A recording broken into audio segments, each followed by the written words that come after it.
The date is set for Trump's trial for election interference, and it is soon. Meanwhile, Trump's minions are also busy in court.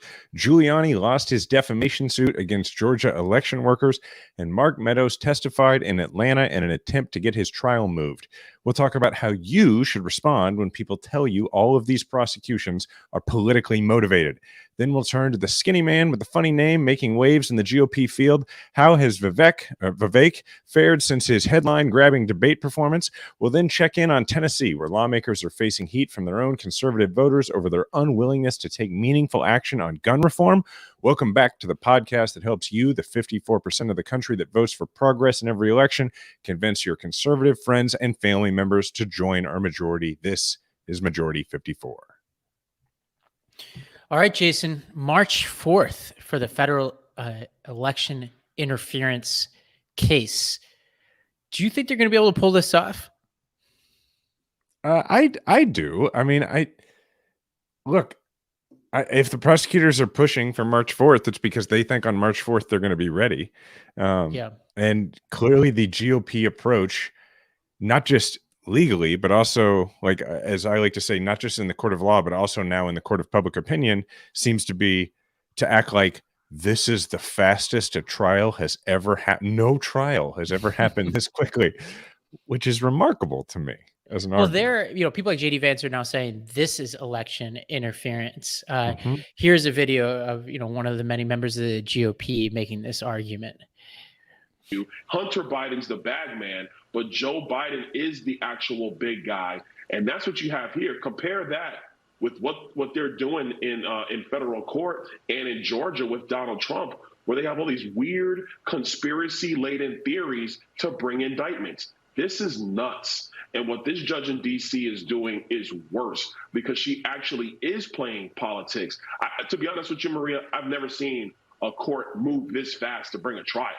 Only way I've seen them move this fast is if the defendant requests it. But that's not what's occurred here. She wants to interfere in this election, and she is using her courtroom to do it.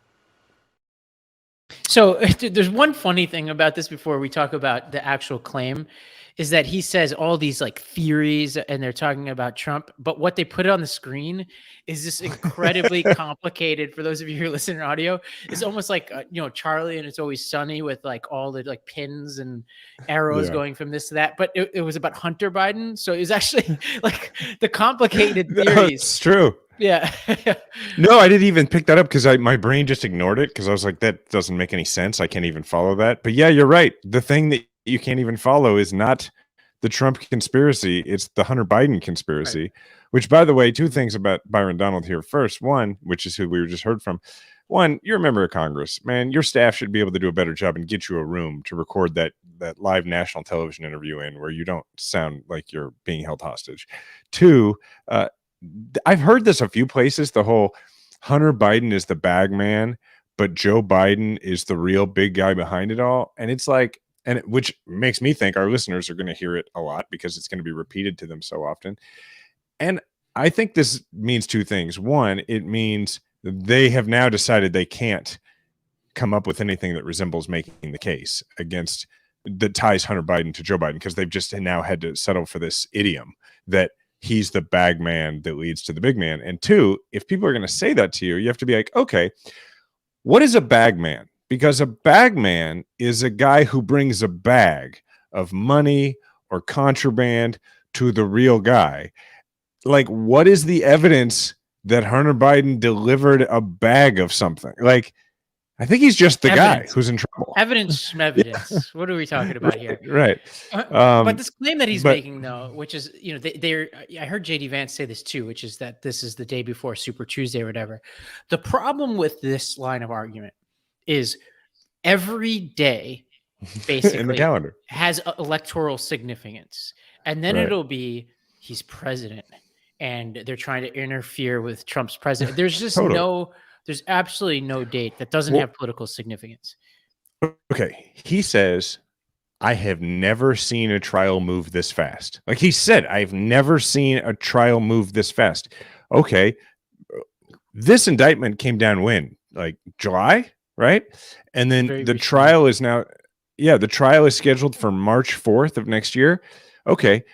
So if somebody said to you, you've been charged with a crime, I would like to describe to you in sports terms the amount of time you have to prepare before your trial. And it is this much. It is half of the Major League Baseball season.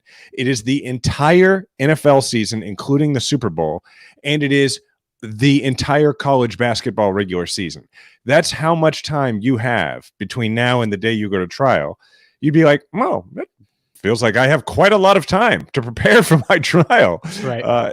There's like most trials happen in a shorter period of time than this. And this one I think is actually, and we said this when this indictment came down, is that this was the most likely candidate for an early trial because it doesn't involve all the different, like as much classified information as the Miami case. It doesn't involve the complicated sort of coordination that's involved in the RICO case in Georgia, where there's so many defendants who apparently are going to all be on trial at the same time. So that involves a ton of coordination that would have to happen there.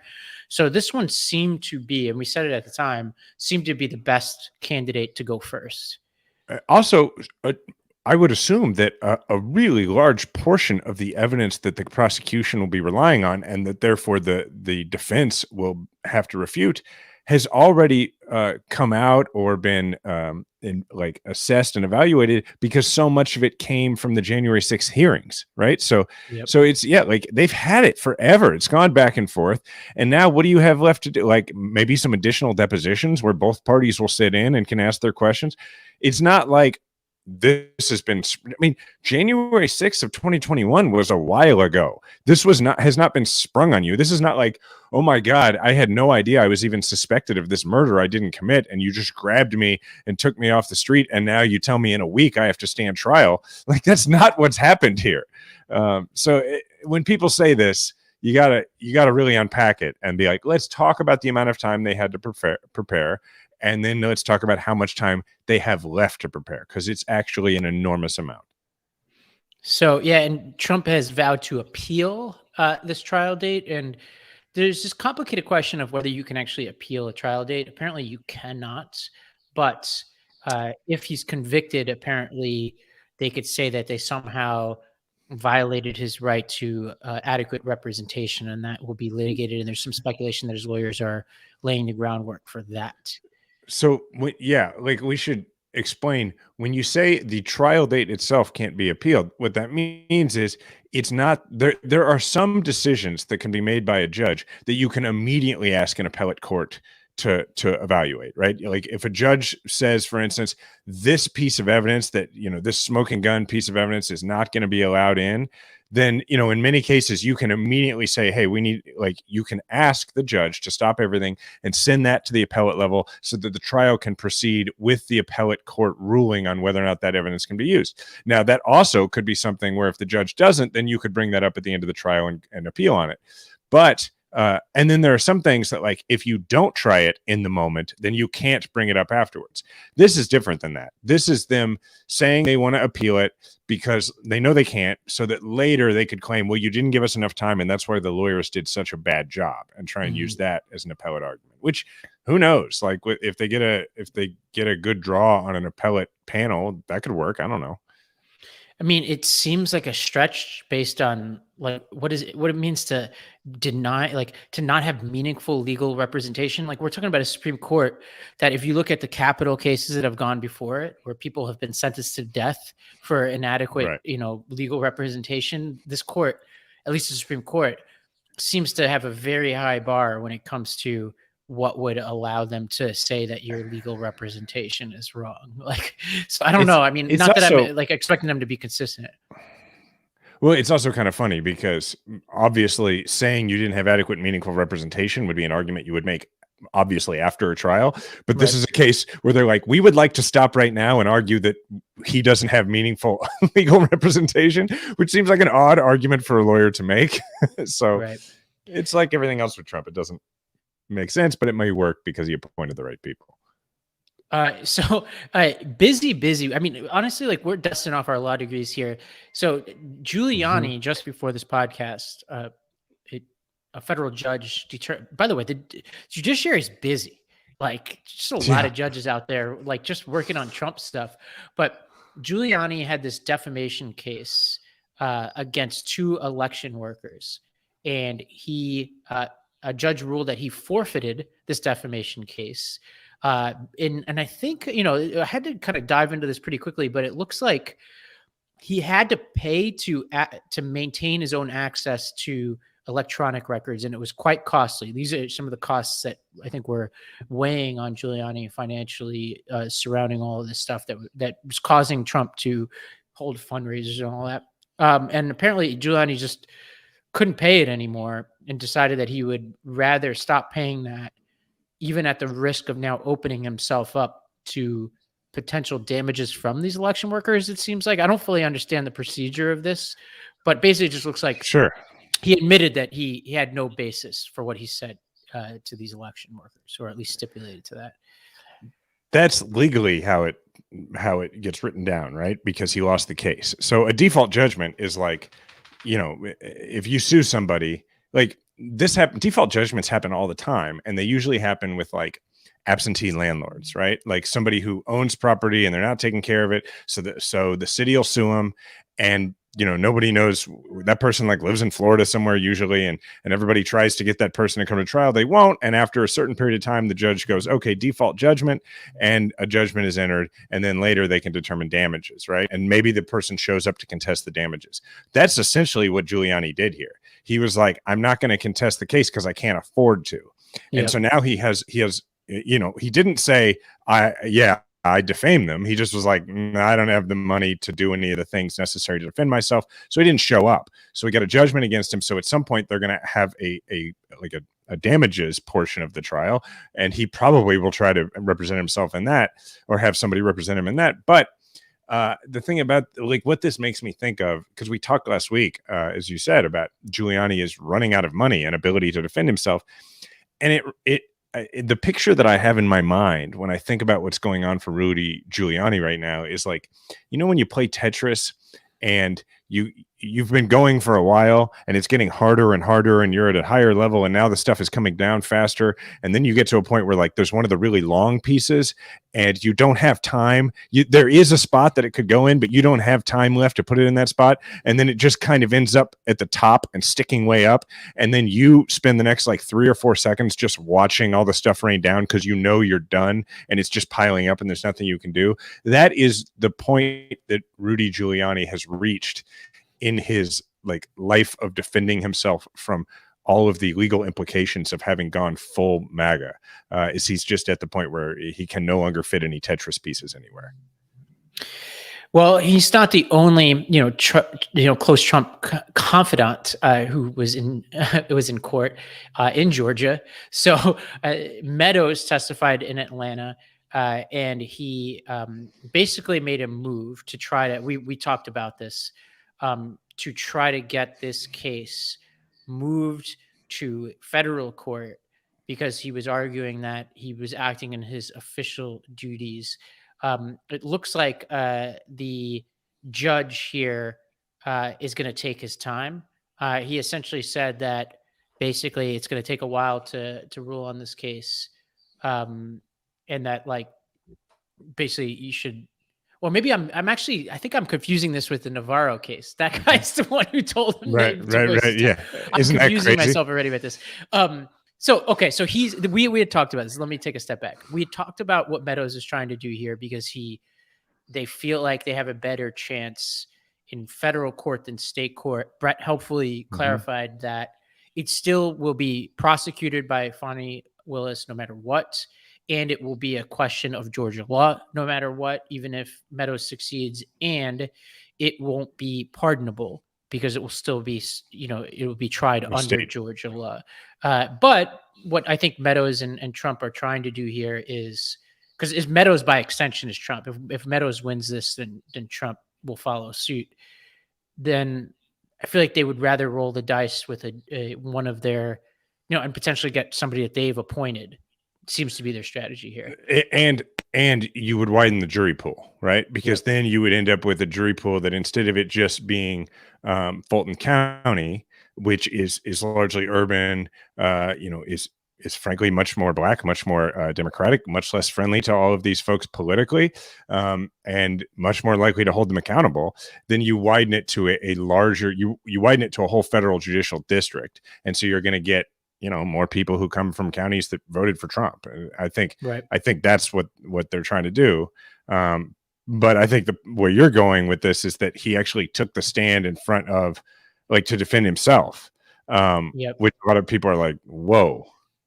Well, because he opened himself up, right? Because, like, by and large, people have seen enough TV to know that if you take the stand on your own behalf, that's usually a sign that you feel like you're losing the case, right? Because you open yourself up to all kinds of questions. And relevance is a pretty broad standard, right? So, especially in this kind of case. So he's early on exposing himself to questions that he would potentially never have to answer.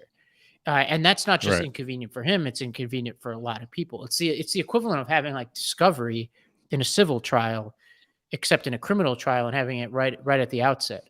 And so this is I think people view this as just an incredibly risky move on his part.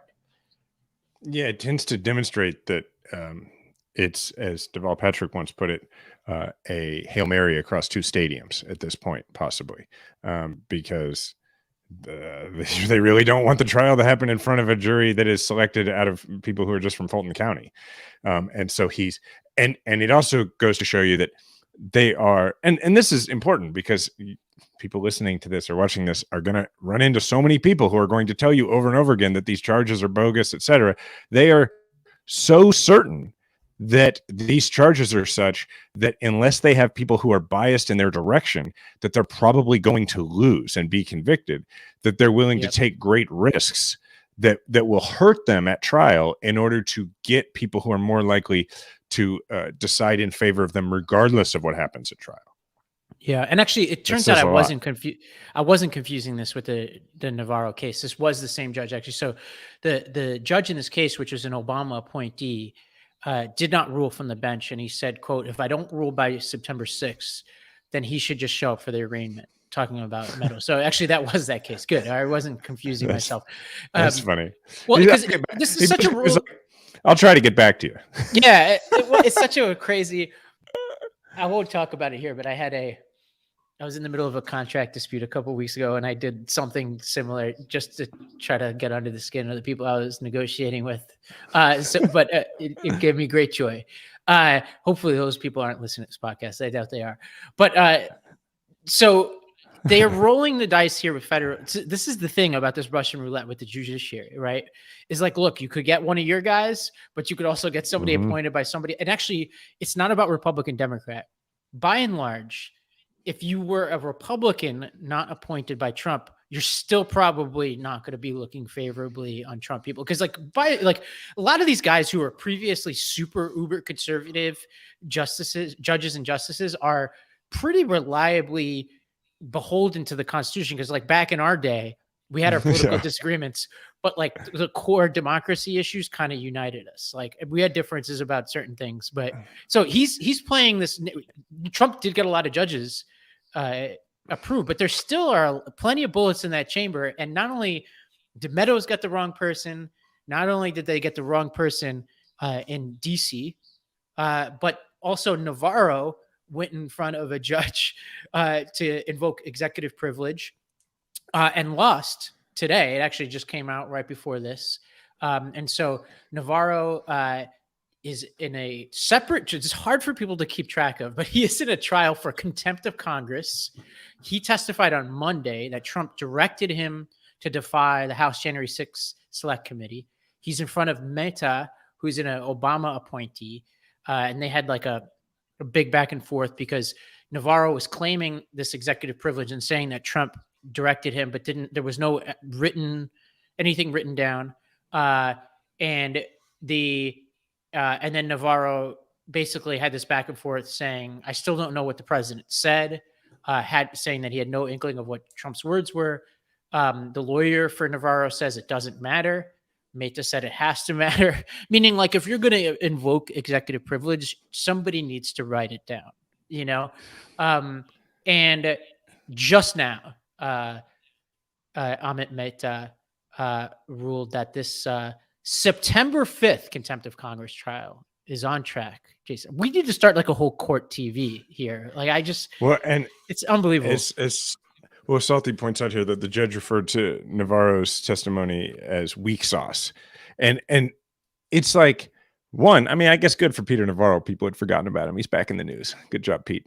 But what I would say is, like, I think an argument you can make to people when you talk about this with folks is that what you were referring to a moment ago, which is that the fact that they argue over and over again that this is like the books are cooked against them in all these cases comes down to when they don't get a judge who was appointed by Trump, not when they don't get a Republican judge, which means they are all as guilty as the day is long. So guilty that they need people who are not just ideologically aligned with them. That is not enough. They need people who are beholden to them. And if they don't get people who are beholden to them, then they consider it unfair, right? Like I think that is a very important and powerful argument.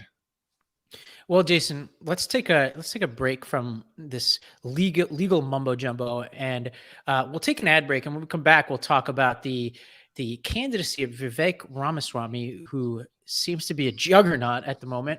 We'll talk about the Florida shooting. Then we'll talk about the Tennessee gun showdown that happened at that Capitol. Just a lot of tragic news happening out there. And so we'll make sense of it all when we come back. This show is sponsored by BetterHelp. And I know this is a really uncertain time right now. And I also know that a lot of people who listen to this podcast are, they're dealing with a lot of change in their life. You may have had a kid. You may have just gotten married. You may have just gotten divorced. You may be trying a new job or moving to a new place. And, sometimes you just don't feel right at these transition points. And sometimes you actually, like, things may be like precisely the same as they've always been. And maybe that's the problem. Either way, no matter what's going on in your life, it's really important to find the right person to talk to. And that's why I like BetterHelp, because for a lot of people, the barrier to entry to walking through that door and talking to a therapist, talking to somebody is really hard. And BetterHelp makes it as easy as possible because you get to, try out the plethora of therapists all around the country, no matter where you are, even if you're in a small town. And I love that it's entirely online, and it's designed to be convenient. It's designed to be flexible, and it's designed to suit your schedule. So all you do is fill out a brief questionnaire, and you get matched with a licensed therapist. And then you could switch therapists at any time for no additional charge. So you really can find that person who's right for you. So let therapy be your map. Try BetterHelp. Visit BetterHelp.com/M54 today to get 10% off your first month. That's BetterHelp, HELP.com/M54. This episode is sponsored by Rhone. If you're like me, you understand the pains of finding what to wear. Most clothes are uncomfortable. They may be too tight. They never, actually fit your size because, a lot of us are not exactly small, medium, large, extra large. We're complicated. Sometimes when you find something you like, you can only wear it for a few hours before that important meeting or dinner, and then you have to change it into something else. And everyone wants to dress their best. You want to look good at all times. And frankly, it's a confidence booster. So here's the deal. Men's closets were due for a radical reinvention, and Rhone stepped up to the challenge. Rhone's commuter collection is the most comfortable, breathable, and flexible set of products known to man, and here's why. Rhone helps you get ready for any occasion with the commuter collection, which offers the world's most comfortable pants, dress shirts, quarter zips, and polos. You never have to worry about what to wear when you have the Rhone commuter collection. And here's some anecdote. I'm wearing my Rhone pants right now. And last week I was at a wedding. I wore my Rhone button-down shirt to the wedding at a formal wedding, and I will also wear it tomorrow when I just go into a coffee shop to have a meeting. It's that versatile. So it's time to feel confident without the hassle with Rhone's wrinkle release technology. Wrinkles disappear as you stretch and wear the products. It's that easy. Yeah, I actually not so neatly folded that shirt in my bag for the wedding, and I was able to take it out, and automatically I was able to put it on. It looked like I had ironed it, but I didn't. It's an inside secret between us. So with Gold Fusion anti-odor technology, you'll also be smelling fresh and clean all day on top of that. Rhone is 100% machine washable, so you can dish the dry cleaner all together. We're on the move a lot, and the Rhone commuter collection has never let me down. The versatility and overall comfort of the collection is undefeated. I absolutely love it.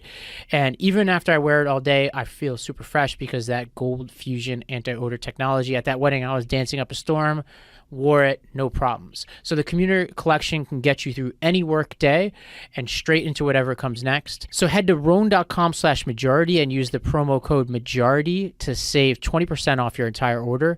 That's 20% off your entire order when you head to rhone.com/majority and use the code majority.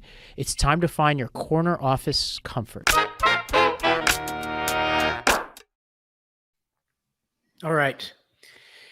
We have been on the Vivek Ramaswamy beat, okay? We've been on this for a while. This is our moment. It's actually a bittersweet moment because it's terrible. Yeah, it really is. I'm not sure I want him in our lives, but here he is. So post-debate, he had the night that we expected him to have, right? He knows what he's doing, and you have to separate out what persuades you and what you like hearing, Majority 54 listeners, versus what appeals to the sort of nihilistic sociopathic forces out there. And Vivek has he's done what he needed to do to gain a little bit of momentum here. His favorabilities rose from 50 to 60% with conservatives, although interestingly, his unfavorabilities also doubled during that same period from 13 to 32. But when the name of the game is just get enough to, come in second, he caught the attention of Trump, which we could talk about.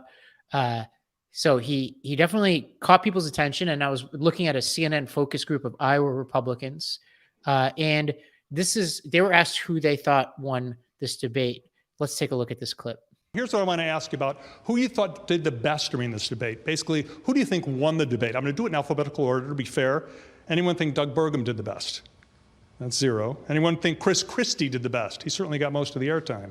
A lot of the airtime, not most of the airtime. How about Ron DeSantis? How many of you think Ron DeSantis did the best? That's 2 people. How about Nikki Haley? 1, 2, 3, 4 people. Asa Hutchinson? Mike Pence? 0. Vivek Ramaswamy? 1, 2, 3, 4, 5, 6, 7. Tim Scott? Okay, so this panel here thinks Ramaswamy won the debate. Tell me why you think he won the debate. I was reminded of the time when Vivek was talking about the national identity situation. And I know Pence brought up that that wasn't really an issue, but I think it was a generational problem because Vivek understands that young folks don't really understand that people my age don't really love America. And if you don't love it, you can't protect it. And I think if we fix that problem, then people will, as a natural byproduct, want to protect America and what it stands for. So, okay. You're right. We did say that this was going to happen. And I think it was based on 2 things. 1, we figured he'd be the most aggressive. And 2, he was the one people knew the least about. And he was like the fresh face and all that kind of thing. And that's what happened. There's comparisons. People have made comparisons to him and Andrew Yang. I don't think they're that apt. People have made comparisons, obviously ideologically, none of these things are apt. Yeah, to Pete. And, here's why I think is more frightening to me than maybe Pete was to conservatives at this point. And it's 2 things. 1, he sort of is there to, we talked about this before, to say all these things that you believe that people tell you that are wrong to believe. Here I am a person of color who is young, and I'm telling you that you're right. And I think that's going to work very well with a lot of conservatives, right? But then the other reason I think, and this is a small, silly thing, while he has a name that is unique, man, it's fun to say. Pete always had to explain how to pronounce Buttigieg, but you don't have to explain how to pronounce Ramaswamy. Yeah. And it's the only thing about the guy I think is fun. Like, I like saying it. And I think that that's not a small thing. I think it makes him feel more accessible to people who are not particularly tolerant a lot of the time. Well, I would say one other fun part of him is his lack of self-awareness. Like, the fact that that's fun to us. But the problem is it's it's not having the effect on the GOP electorate that I would hope. Although that 13 to 32 indicates that there are some GOP voters out there who are seeing what we're seeing. Like when he's fighting with Eminem over, rapping his lyrics, and then, he kind of stands down and basically says, I will stop performing Eminem's lyrics, but then basically says that, Eminem has basically lost his soul, which is just like unbelievable to see. Like, it's one thing to see him like battling these people like Mike Pence, who like no Mike Pence fan, but like the stature of those two is just confusing to me watching. Like one was, it was a governor and the vice president, and this guy is like basically commanding the stage with the same kind of gravitas. It's crazy to me. But like, to me, going after Eminem is a bridge too far for me. I just can't, I can't take it. I think it's an unforced error. I mean, just be like, hey, yeah, just be the bigger person. Just be like, oh, Eminem and I disagree. He's, he's woke and he's all those things. Just, whatever, man. I'm always going to be an Eminem fan. Like, just do that. Like, it's not that hard. Right. And be like, I'll stop. Yeah, Rogan did that with Neil Young. Do it. The way Rogan, like, if I remember correctly, when Neil Young said he was going to stop putting his music on Spotify, Rogan was like, oh, that bums me out because I really like Neil Young. That was, I think, the equivalent of his. I think that's what he said. I could be wrong. Which is how a normal person would react, right? Because we are all faced all the time with like musical artists who do things where we have to make a choice. Are we going to go along with the movement to not listen to that person or not? And we all make individual choices, and people would relate to that and just be like, oh, okay, you don't want me to do his lyrics, I won't do them. Man, that's staying on my workout playlist. Why, Jason, are all of these so-called populist billionaires? Like, why are all these populist leaders billionaires? Like, honestly, even the ones who come from the places that they're trying to like connect with, like JD Vance was also a venture capitalist. Like, and at least Vance, for all, and we've spent a lot of time making fun of JD Vance. At least he comes from where he comes from, right? Like, there's an authenticity at least to that origin story. I'm not saying everything in that book is accurate, but at least he comes from there. Like, when we're talking about Trump and we're talking about Vivek Ramaswamy, there is nothing about these guys that is blue collar, but it seems like one populist after another is showing up here saying that they speak for the downtrodden, but they represent the 0.0001% of this country. I've been thinking about this a lot, like since the debate, I've been thinking about who Vivek is, because I feel like you and I have met this guy a lot, right? Mm-hmm. I think I've certainly actually met him. I just don't remember. I was searching my email the other day to see if he'd ever come across my radar. I couldn't find anything. Well, I just mean, so I mean, like, and I can't remember if I talked about this last week or not, but like, did we talk about, I don't remember if it was on air. Did we talk about the idea of like what it's like to talk to these folks, these Silicon Valley folks, and like how data is the extreme end of all things. Like, there is no real account. It's not that they're always soulless or whatever, or that they don't care about people. It's just that like they're such quants that they just firmly believe that data trumps everything. And that's where he is. And it made me really think about, who is this guy as a person? I went back and I read the Hendrickson profile in the Atlantic that you mentioned. And I decided that a guy like Vivek is 80% true believer in what he's saying, like truly believes the things he's saying. And then there's another 20%. And I wanted to get this right the way I felt about it, so I wrote it down, that the other 20% is where he's a true believer in the idea that his own merit is so extraordinary that saying shit that he doesn't believe 20% of the time actually counts toward the original 80% of true believerism, and it makes him a 100% true believer. Because what he says to himself, I think, is, well, 80% of the time I'm saying stuff I believe, and then 20% of the time, like when he says anybody who gets elected should pardon Trump and these charges are ridiculous. There's no way that Vivek Ramaswamy believes that these charges are ridiculous. There's no way that Vivek Ramaswamy believes the stuff he said about what Pence should have done on January 6th that he just made up. But he tells himself that I am such a spectacular and extraordinary human with so much value to offer to the world that saying these things that I don't believe 20% of the time is the same as the 80% of the time that I'm saying things I do believe, because having me lead is so important that it's fine that I have to say Yeah. some things I don't believe. It makes me 100% true believer. I mean, that's certainly really the Josh think that's Hawley who he is. calculus.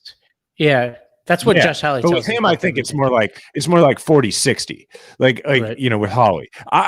You know, the more I listen to Vivek, I actually think that and the 80%, by the way, that he truly believes, it's not the social stuff. I don't think. I don't believe that a guy who's grown up the way he's grown up and that went to school where he went to school and that has been exposed to the things and lived in the world that he's lived in truly believes, you know, whatever he believes about abortion or his likely backwards espoused views about sexuality. And I don't believe that he believes those things. I do believe that he believes all the extreme stuff that he has to say about people who aren't in the 1%, that, Right. you know, trickle down economics and that the market will create all good. I absolutely believe that a guy with his life experience believes those things. Well, I got a question for you. So Trump was asked Mm-hmm. about Ramaswamy recently, and he had some good things to say. He says he's a very, very, very intelligent person. He's got good energy, and he could be some form of something.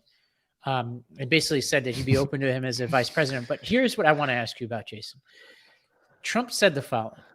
He said, he's starting to get out there a little bit. He's getting a little bit controversial. I got to tell him, be a little bit careful.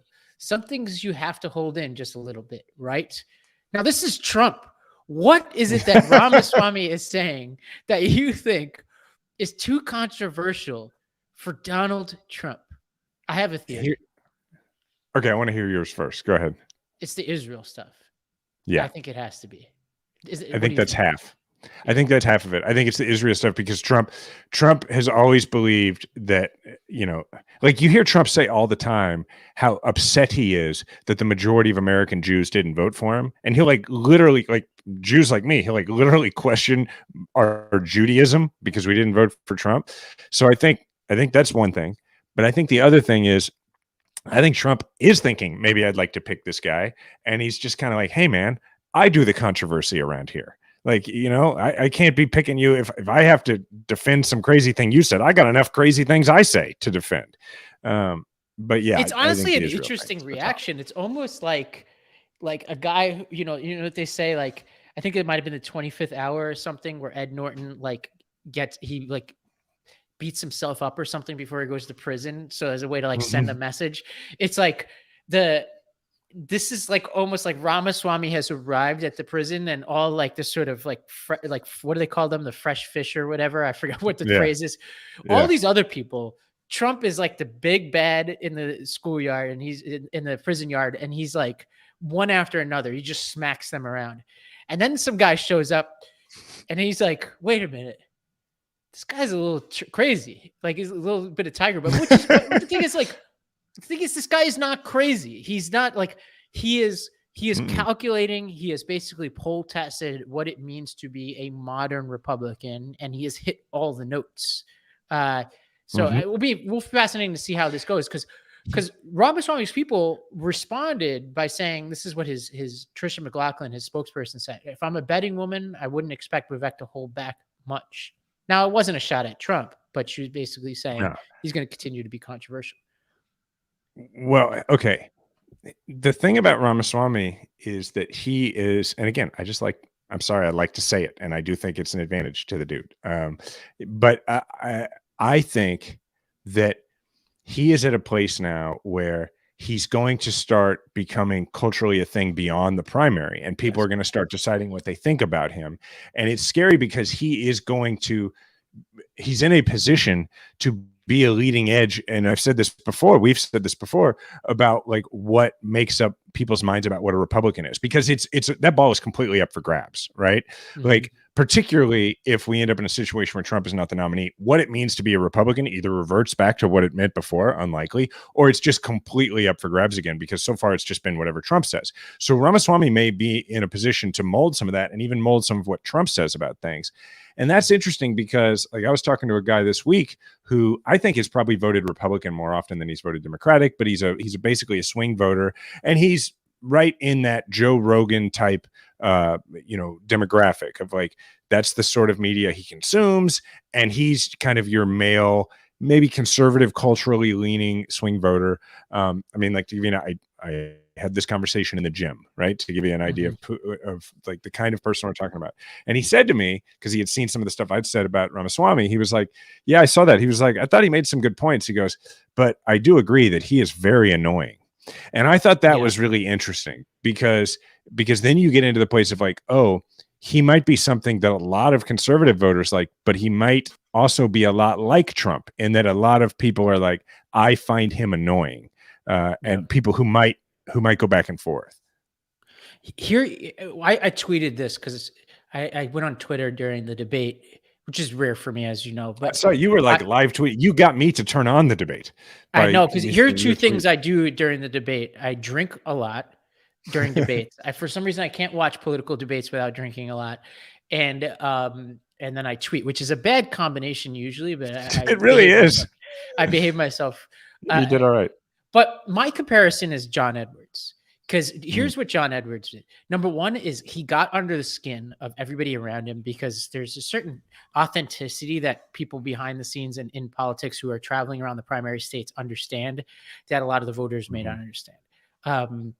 And so you could tell, and Romney was a little bit like this too. You could tell that he's getting under the skin of all the other candidates. Like it was they hated him. Yeah. And then two is John Edwards was a fraud. Like he was a guy who sensed this thing and he was like, oh, I'm going to talk about poverty and I'm going to talk about like, almost fashion himself as RFK. Right. And it just never wound up lining up. Right. Like in the end, he got close, but his own personal conduct stood in the way. Right. That's why I think Vivek is a little bit more like that. But I want to leave you with one last piece. Can I also say, by the way, it's also why so many voters on that panel said that he won the debate, which doesn't necessarily equal over time that they'll want to vote for him. But when everyone on the stage is reacting to you, you win the debate. Yep. Well, okay. I want to ask you about one last thing. Let me read you this tweet that Vivek sent out this week. He said, now that the Supreme Court finally ended affirmative action, colleges will only further deprioritize SAT scores in favor of subjective factors because of large racial disparities in test results. There's a simple way forward that will drive excellence and diversity of talent among incoming college classes. The College Board should add a physical fitness section to the SAT instead of just math and reading sections. This could mirror the presidential fitness test, consisting of a 1-mile run, pull-ups, sit-ups, shuttle run, etc., regularly administered across American high schools until the Obama White House disbanded it. This is a pro-merit solution that rewards diverse talents. I won't go on, but what do you make of this idea? This is like Republican racial politics 2.0. I mean, this is the wolf in sheep's clothing, right? Because this sounds like I get what he's doing, right? Is he's trying to accentuate one of his advantages, which is he's young and seems fit. Like this is a next generation type idea. He's trying to call attention to that kind of thing because he's 38 years old, right? Okay. Let's talk about what would actually happen if you did this. I mean, there is for people whose physical fitness and physical abilities and have these diverse talents, there's a thing called college sports. It's right. Called scholarships that exists already. So what he would have you believe is that, well, I mean, let's say what he's actually saying. He starts by talking about racial disparities and saying we have to do something to solve for racial disparities. And then he says, let's include physical fitness. He is playing to the ridiculous stereotype that people of color are more physically and athletically talented and not as intellectually talented. So let's reward that. First of all, that's not a real thing. All right. That's not true. That there's a difference, like a genetic difference. It's in fact a very racist thing to put forward. But two, it would actually, and I think he even knows this and doesn't care, it would actually make the problem worse, because what are you trying to solve for when you de-emphasize test scores? You're trying to solve for the fact that wealthy, mostly white people in this country can hire coaches and have leisure time and the ability to have their kids spend time on this thing that isn't school in order to enhance their chances of getting into a good school. Well, if you change the incentive system from test scores to physical fitness scores, then the same wealthy, mostly white people would just hire personal trainers and have their kids score higher on physical fitness tests and have lower, body fat percentages. While everybody who's like having to work jobs after school because that's what it takes for them to be able to help feed their family and don't have time to do as much studying, do as much homework for their grade point average, now also won't have time to work out and will have to do what they've been doing, which is in many cases eating dinner at the fast food place where they have to work. Like, it will only exacerbate the problem. And there's no way that a guy as smart as Vivek Ramaswamy doesn't know that. Well, okay. On that note, we're going to take another break, and then we're going to talk about the shooting down in Florida, and we're also going to talk about some really depressing politics at the Tennessee State House. All of this and more when we return. Signing your life away to a big wireless provider is kind of like being trapped on a roller coaster from hell. And personally, I don't even like regular roller coasters. I've had enough risk and fear and adrenaline in my life. I don't really do roller coasters, but I guess if you do, you're like, hey, it looked like fun at first. I mean, with the wireless plan, maybe they threw in a free phone, but now you can't get off. Month after month of insane bills and unexpected thrills like overages and surprise fees. And if that sounds like your current big wireless plan, it is time to get off the ride with Mint Mobile. For a limited time, wireless plans from Mint Mobile are just $15 a month. That's unlimited talk, text, and data for just $15 a month. Think about how much you could be saving. Think about what you could be doing with that, right? Like when you're scrolling through your phone, like if you're like me, every once in a while you visit the app store and you're like, is there anything here that I just absolutely need that I'm not aware of? And then you're like, oh, $4. I'm not going to do that. Well, now if you did this, you'd be like, I have $4. You could get that thing that you really don't need, that you didn't know about, that it turns out you need.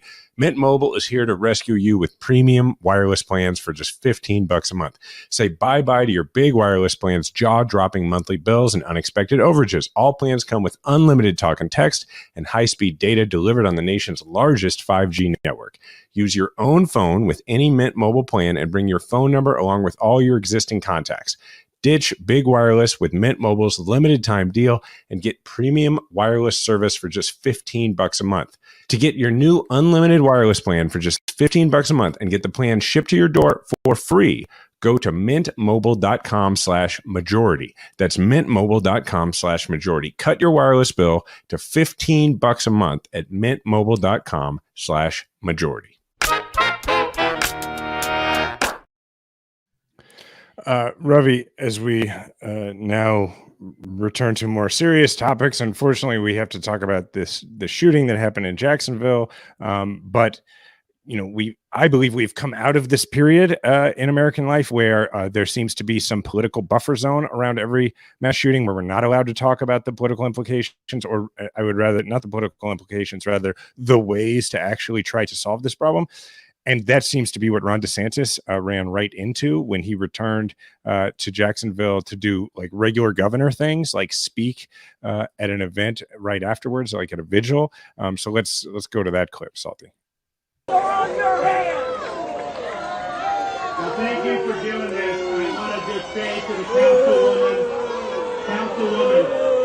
councilwoman, I got you. Don't worry about it. We've already been looking to identify funds to be able to help. One, make sure there's adequate security for Edward Waters College.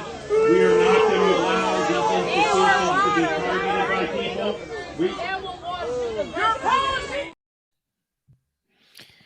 I wonder why these people are so upset at him. Yeah. Well, he not so among the many other things that DeSantis has done on his education policy in recent months, one was basically banning the teaching of AP Black history in the state of Florida. And I have a whole theory about what's going on with DeSantis. I mean, he's also got this hurricane barreling down in Florida right now. And best of wishes to anybody down in Florida who listens to this podcast. I know it's really serious.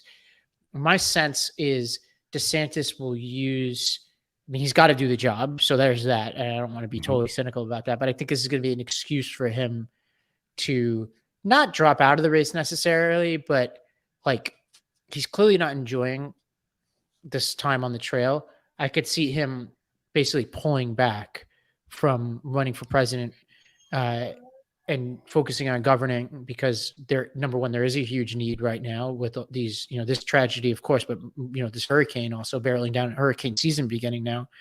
But two, like, it allows him to save face a little bit, to say at the end of this whole process, hey, I actually lost because I had to do the job of governing. And it's a good story for him to tell himself and the voters. I would disagree. I would say that it's going to go a different direction. One, and I'm going to formulate this thought while I let this whining dog out of this room. So, Ravi, entertain the people for a moment. All right. Well, okay, this is my Stephen A. Smith moment here. Okay, so sorry, no, I'm back. All right, great. Well, that was a short Stephen A. Smith moment. I didn't even get to wind up. No, don't worry. I'm back.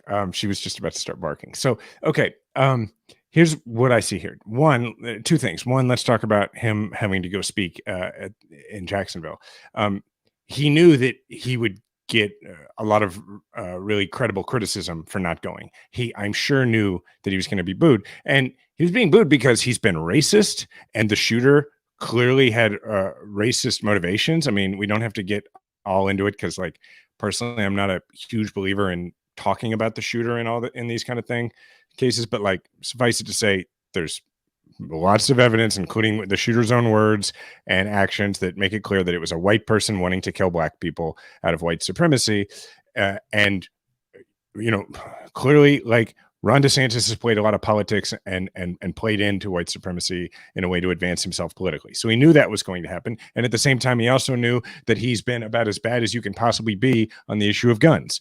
So he knew that was going to happen, but he knew he couldn't look weak, right? Because that's his whole brand. So he went to do gubernatorial things. Now, I actually, on the hurricane stuff, if I were advising Ron DeSantis, I would say, hey, all of these other people who are running, almost all of them are not holding an office. They don't have the ability to demonstrate any competence on a daily basis. And my advice to him would be, hey, how about you go manage this hurricane and do a great job and make a bunch of headlines for how good you are at managing a crisis.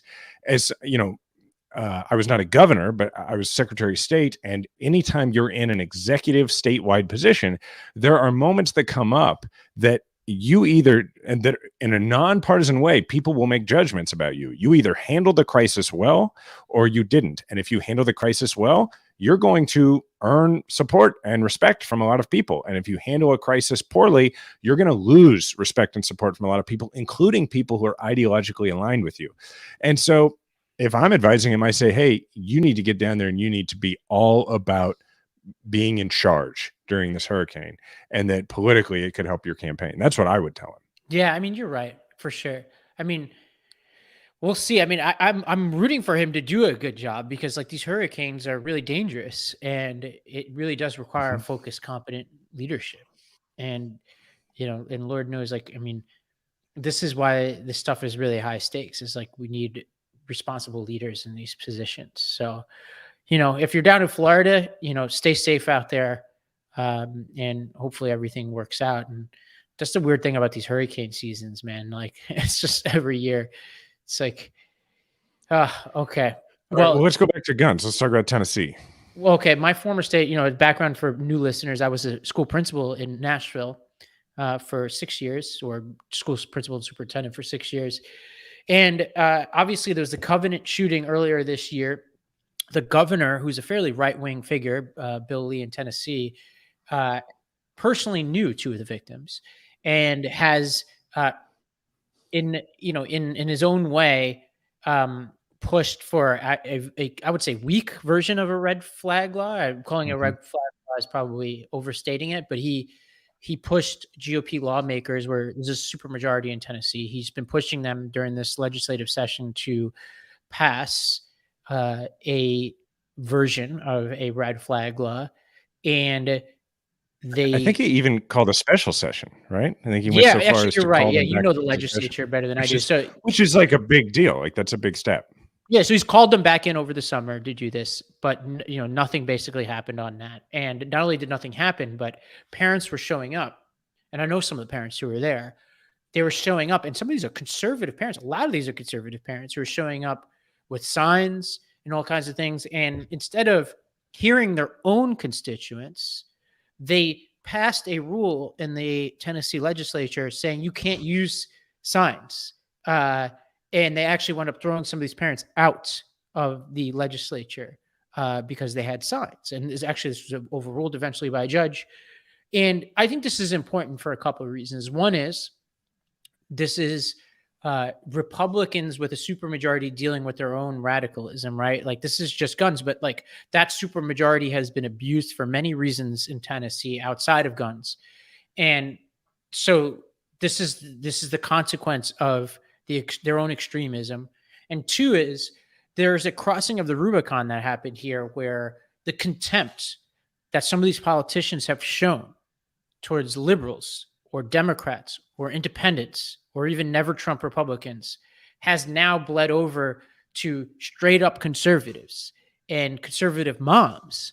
And I'm not sure this is going to bode well for them in the future. Now, it's going to take a lot to turn back the tide of extremism in Tennessee, but you can't ignore your constituents in this way. You can't antagonize them. There will be consequences eventually for this kind of behavior, in my opinion.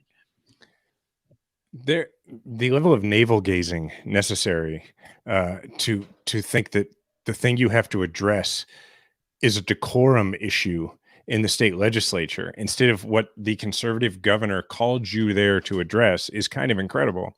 And it reminds me of a conversation I had with a good friend of mine 2 nights ago, where we were talking about just the shootings that were in the news. And unfortunately, there are many. And one of the things he said to me was, he's like, I hate saying this. He's like, but he said, it makes me wonder if the only thing that is going to ever change any of these people's minds is if it's their kids who end up, having to survive a school shooting or whatever. And I was like, look, what I think is so sad is that so many of these people's level of ability to have cognitive dissonance is so high that I'm not sure that would do it in many cases. I mean, you look at a guy like Steve Scalise, who was literally the victim of a shooting, who it didn't change his views at all. There's a lot of people who it doesn't change their views. And it actually just makes me think that at the end of the day, it is a matter of how the political incentive structure is set up. And the Tennessee Republicans may be proving the point here that if enough conservative-minded people turn on the Tennessee Republicans because of their ridiculous actions in this, then that's the kind of thing where you change the political incentive structure, because most of these folks, what they're concerned about is winning a primary. And unless we get to a point where winning a Republican primary is not, does not fall or succeed on whether or not you are in favor of people having to have guns no matter what. But in fact, if there is room for winning Republican primaries, despite your belief in sensible gun safety laws, then that's when you're going to see a change, because they're not going to be as beholden to those positions.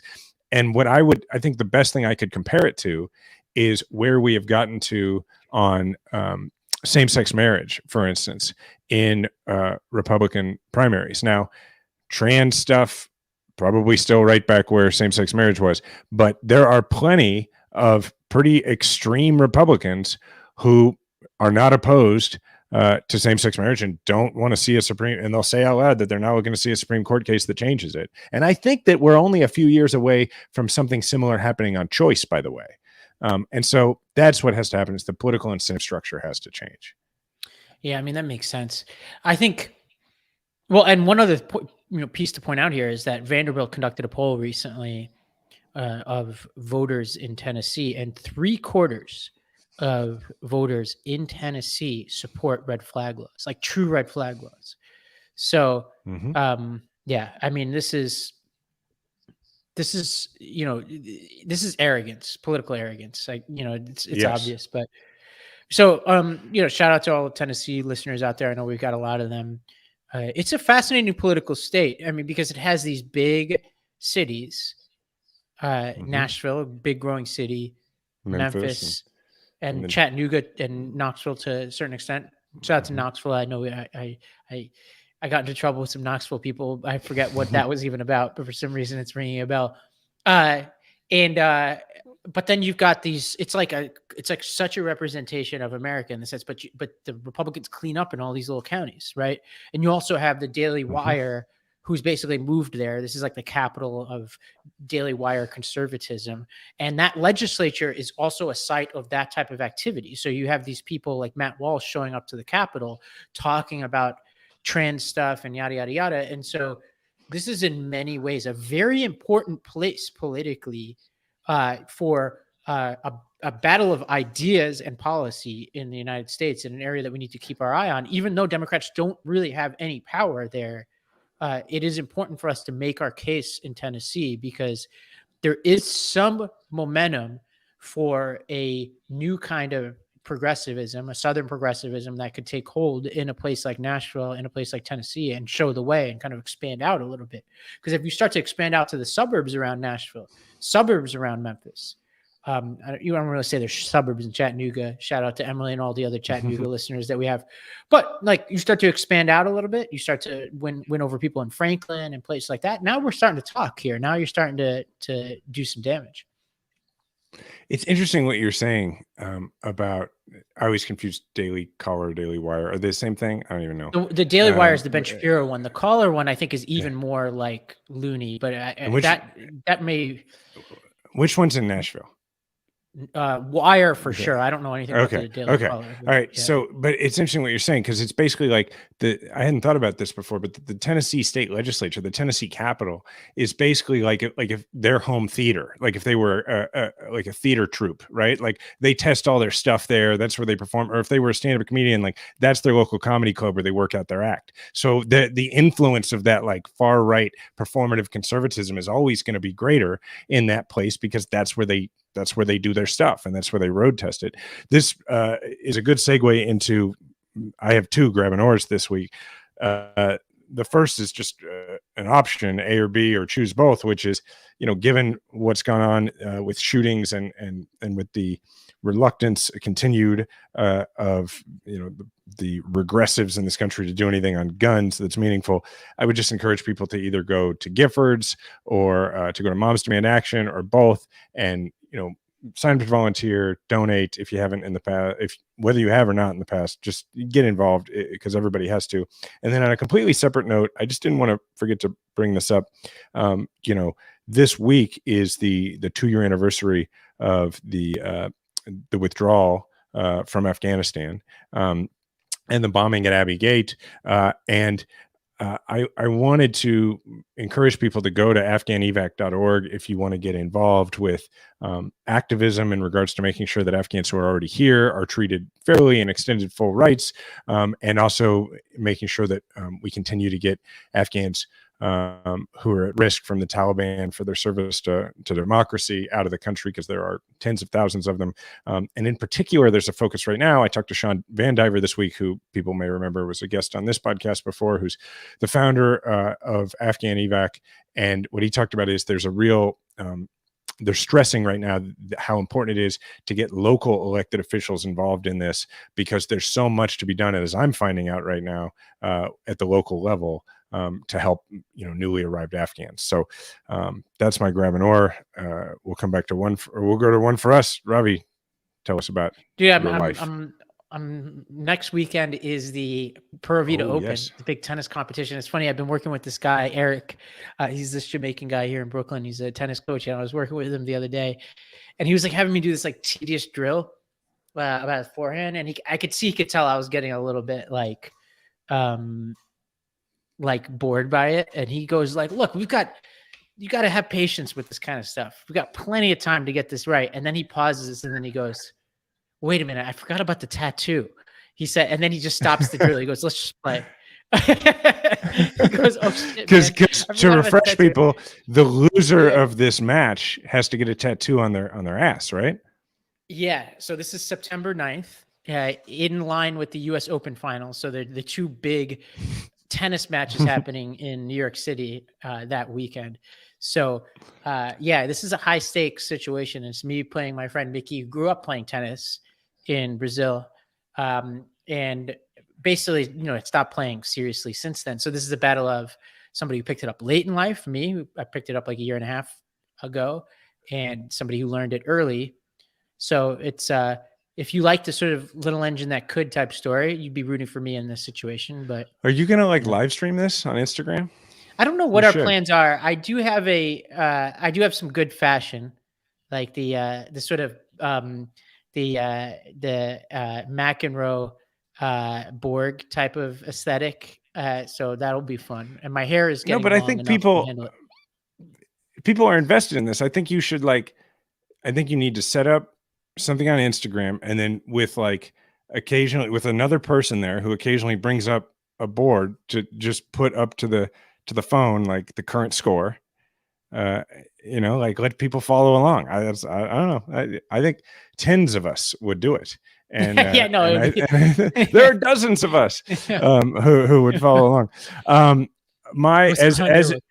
As is typical, my one for us is sports related, but it is a sport I don't usually talk about, and that is soccer. I don't know how long ago on this show happened to mention, I don't remember how it came up, but in passing mentioned that I had never been, and my family had never been, to a Sporting KC game. Sporting is the Major League Soccer team here in Kansas City. And I talked about how I've watched them on TV and I support them, but I never actually been to a game. Well, the team heard that and they reached out and they were like, we have to get the Kanders to a Sporting game. And it was very special. They had the four of us, plus our good friend Jesse Jacob, who's a huge Sporting fan. They actually had us in the owners box. It was a very special experience, and it was a great game. Sporting won 3-0, and it made us evangelists for soccer here locally. Kansas City is generally considered the soccer capital of the United States. We're going to have the World Cup in a few years, and it's super popular here. Anyway, so that was a really cool experience. I want to thank Devin from Sporting, who was our host, and then also soccer related, and I hope even more inspiring, as folks have been following along with my family's experience with the Raufi family, which is the family that I got involved with Afghan evac and started Afghan Rescue Project in the first place to get out. It's my translator's family who had done a lot for democracy, and as a result were targeted by the Taliban, and against all odds, we were able to get them out of the country 2 years ago after the U.S. had left, through a lot of bravery and industriousness on their part and others. And I always had this fantasy that whole time of our kids playing together. And I would talk to Raheem, the head of the family, often while he was still trying to outrun the Taliban in Afghanistan. And we would say our kids will play together. And my son, who's, loves baseball, also plays basketball, but never been that into soccer, had decided, hey, Dad, this fall I'd like to just play on a rec soccer team. So I signed him up. And Raheem's son, Samim, who's almost Drew's age, likes soccer. His English isn't that great yet. He's learning. And I was like, hey, this would be a cool way. And they're really close. We spend 3 nights a week with their family. I was like, this would be a cool way for Samim to make some friends. And so last night I had the experience of watching True and Samim's first soccer practice with this new team.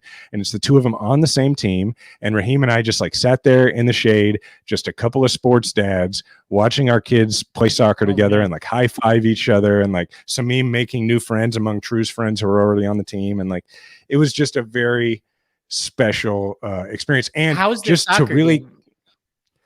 It was a scrimmage, and it was good. True's played a lot at recess. It was Samim's first experience ever being, in an organized sport. In fact, I'm not sure anybody in his family, nobody Raheem's generation, has ever had a chance to do anything but play pickup soccer. Yep. And it was Samim's there, and there's a coach, and he's such a confident kid. Even with his English being limited, still he fit in great, and it was just really cool. And to add to the Americana wholesomeness of it, we're sitting there at the Jewish Community Center because that's where the league is, right? And I was just thinking about the fact that here we are at the Jewish Community Center, which was started by Jews in Kansas City because other youth activity organizations wouldn't let Jews participate. So they started the Jewish Community Center, and now it's one of the best places in town to play. And everybody, regardless of their religion or ethnicity, plays sports at the Jewish Community Center.